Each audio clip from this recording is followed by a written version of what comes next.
Your sense of the timeline on the Vermont Yankee issue in the legislature?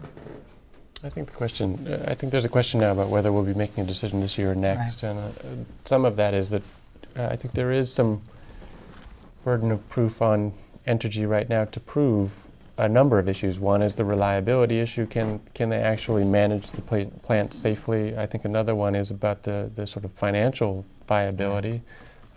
We all know that last year we passed a bill about clarifying their responsibilities around making sure that they had money to be able to clean up the plant once it's done. And at that point we had concerns about whether there was enough money in the fund or not, and the governor vetoed that bill. And since then we've seen a fairly dramatic decline in the revenues, in the amount of money that they have in their fund, which used to be about half of what they needed, and now it's even less than that. So obviously there's questions about that, and there's also questions about what would the price be for power from the plant. And I think many people would like to know all the information before a decision's made. And well, are you satisfied with the transparency of the information that you all are getting?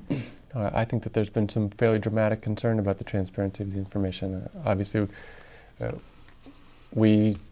we created a panel to make sure that the information was available to us, and there was concern about members of that panel not being able to have information that they had requested or not being able to be a part of the information gathering process going on at the Public Service Board level. So I think there continues to be a lot of concern about how reliable the information that we've been given and just sort of the openness of the process.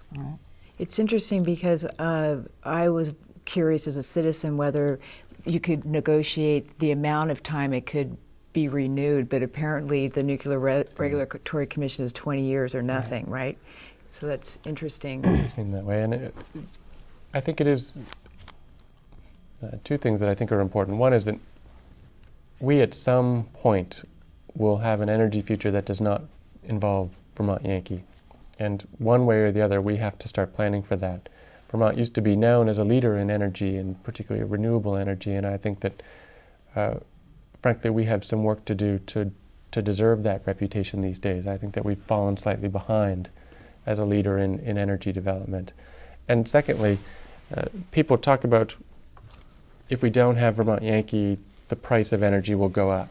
And the fact of the matter is that regardless of whether it comes from Yankee or somewhere else, the next contract for our energy future is going to be more expensive. Right. It's going to go up, and I think it's misleading for anybody to make it seem like if we relicense Vermont Yankee, then we will continue to have the prices that we have now. Right. It is going to go up. The question is really what source of energy do we feel more comfortable with, and how do we get ourselves to that future where we don't have Vermont Yankee and continue to rely on renewable energies that do the best thing for both ratepayers as well as our environment and our planet. Well, so while we're sort of on the utility issue, something that near and dear to our heart at Channel 17 is the whole issue of broadband. I know Burlington has a good infrastructure for internet and broadband, but the rest of Vermont, there are pockets, and I think it's very important to the economic viability of Vermont. How is broadband issues and the federal stimulus package, how do you see that going forward? I think it's a very important effort that we continue, and I think we I can't remember if it was last year or 2 years ago that we passed that bill that The Vermont Telecom Authority. and I think they are doing good work. I mean, it's sort of, it reminds me of the old Rural Electrification Act that happened in the 30s, where much of Vermont didn't have electricity at that time. And I compare it to that I think broadband is just as important today to everyone, that we get it to every corner of the state. So hopefully, I mean, I hear good reports about that, and I don't know if you know more about money that's coming from the stimulus package that would help with the infrastructure there. There certainly is money in the Economic Recovery Act. The good thing is that we do have a structure in Vermont for that money to be, for decisions to be made about that money.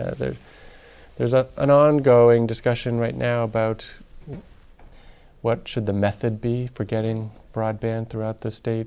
And there's controversy about whether we should be doing fiber to each home or whether we should be doing some of the wireless efforts that are going on right now. And I think that hopefully we'll come to some resolution and we'll come to a consensus about that. It's a changing technology. It is, and we want to make sure that we're not building something that won't be useful years out. That's right. But we also know that people are expecting it soon. And it's we a have huge to, economic tool as well. I mean, that it's absolutely vital that we bring it to every corner of the state just for that reason. I would just add that they have finally included internet access in the basic needs budget, so that it's sort of a nod to the fact that elderly citizens really do a lot of their shopping and things online because they can't get around as much. Ordering their pharmaceuticals. Or, Yeah, at the K through 12 level, you're seeing students need internet access more at home. Families need internet access, and I think there's a growing commitment and understanding to that in the state. Well, even I was amazed. There was a school snow day, and they didn't say the schools anymore. They said go to our website. You could tell, and I thought, wow, that's a little limiting for folks who don't have. Absolutely. Yeah, so that was interesting. A couple of stations do that now. So we look to our younger friends here for some of these. They advise us well. The iPhones in Vermont now, so. So, any other thing? Any other? Well, I just wanted to say that I think on the Yankee issue, that Entergy is waging a wonderful campaign against itself.